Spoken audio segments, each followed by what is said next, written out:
Hi guys. So do you know what your credit score is? If you're looking to buy a home right now, you may want to find that out because your score may have an impact on your actual mortgage rate.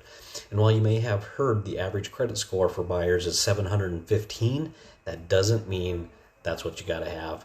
So if you're thinking about ways to boost your number a little bit here on the credit score, here are a few things to focus on. First, your payment history. Late payments can drop your score, so focusing on paying your bills on time can help. Your debt amount. Basically, the less credit you're using, the better. Keep this number as low as possible. And third, credit applications. If you're going to buy a home, don't apply for additional credit. If you do, it could result in a hard inquiry, and that impacts your score. It drops that score a little bit. Need some more information? Let us put you in contact with one of our preferred lenders. We'd be happy to do that. We're the Brookings Home Team. How can we serve you? Thanks for watching, guys, and hope to see you soon. Bye now.